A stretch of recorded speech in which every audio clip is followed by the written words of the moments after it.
Damn, those alien bastards are gonna pay for shooting up my ride.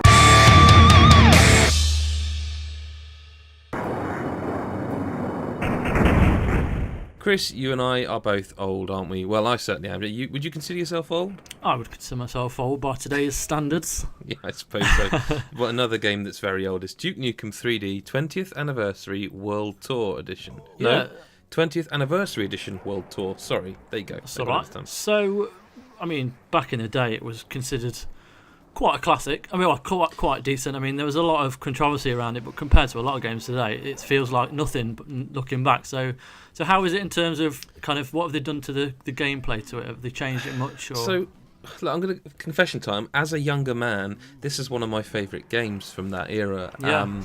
Myself and my friends used to literally get our parents, actually, because we wouldn't have driven. We used to get our parents to drive us to each other's houses with our PC towers and our massive CRT monitors so we could play LAN together. Yes. This is one of those games. So what have they done? They haven't really done much. There's nothing to the gameplay. The gameplay actually feels quite fresh, and I don't know whether that's because this year's seen the likes of Doom, where back to old-fashioned crazy shooter action. Because this feels very much like that real fast-paced, just fucking blast things. It's still got those sort of sexist overtones that existed then, and I think there are worse offenders nowadays. There's the thing where he like throws money at strippers, like "Shake It, Baby," which is weird as hell now. But the thing is all the other stuff, like when he goes in the strip joint, like the video strip things, where it's so blocky and pixelated. It's I forgot about that. It's kind of shitty. It looks crap. You know what I mean? And that was part of the charm of it, though, back in the day. No, you're spot on back then. But the thing is, back then it was like we used to make. I forget what they were called. They were called. I think it was PAK. Like it was like a pack, and you could make your own voice packs. And so when you pressed like Alt F1 or whatever, it did like a line from your favorite movie when you killed someone. Yeah. But anyway, that's what the game was. What it is now is kind of the same. Yeah. That's so fine. it's £15 on Steam, $20 just shy of. And like if you press C, or I think it's down on the D-pad, I played the footage you're seeing is PC, obviously, and it's with mouse and keyboard. You can switch between the two modes. Right. I can't see a huge difference. They say what they've done basically is they've improved the lighting, which I think you can see, and it generally does look better. The new version, it runs great. The music's been, I think, recomposed, or it might be new music. Actually, I'm not certain on that. There's some new levels. There's commentary. I forget the first game that did it, but the one I want to say I remember is Half-Life, where you got to like question marks, and but the commentary's kind of weird. Like there's one on I think it's the first or second level.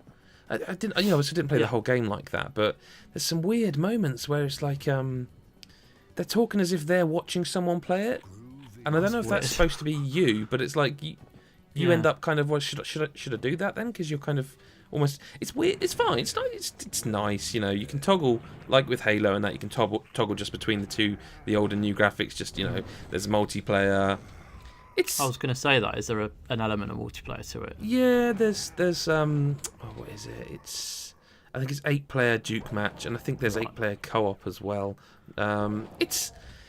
If you've never played Duke Nukem 3D, I doubt you're going to play it and go, this is amazing. But for people who did play it, the trouble is, there's an awful lot of games out at the moment. So for me, being centre code, it's a nice thing to, like a trip down memory lane, and I played it, and I remembered all those secrets on the first level. Like, as soon as you fall down the vent on the first level, there's literally like 3 secrets in that first area. Yeah. And it was really nostalgic and nice, and I think it still plays very well, in the same way that Doom plays very well, the original Doom. Yeah. Whether it's worth £15 is something I can't justify, because I did love this game back then, so this is nostalgia. The truth of the matter is, would I go and buy it? No, because I've played it to death. Like, this was one of the game's formative years. This is a game I played to death then. Yeah. Have I got time to play it again now? No. Does that mean I like it any less? No. But would I actually go and buy it? It'd have to be on. I mean, it's cheap. £15's cheap for a decent it's not bad game. for a bit of nostalgia as well. Especially if you did love it when it was back. You played it back in the day, and there's all those memories of the kind of the humour and stuff, and you've forgotten how kind of funny it was. Is it still appealing now? That kind of thing. So it'd be worth a go. it still makes me sort of a wry grin when the first thing, I think, is it John St. John? Yeah. He just says, "Those alien bastards are going to pay for shooting up my ride." You know. Anyway, look, we could talk about Duke Nukem 3D all day, but we probably shouldn't. So on that note, go follow Chris at FirstAvenger83, follow me at GWSF, and follow GodisaGeek at GodisaGeek. Thank you very much for watching. If you like us, do like, comment, and subscribe. Tell us your memories of Duke Nukem 3D. Did you hate it at the time? Do you love it at the time? I'd be interested to hear from people who hated it at the time, actually, and why. Thank you very much for listening, and we'll see you next time. Bye-bye.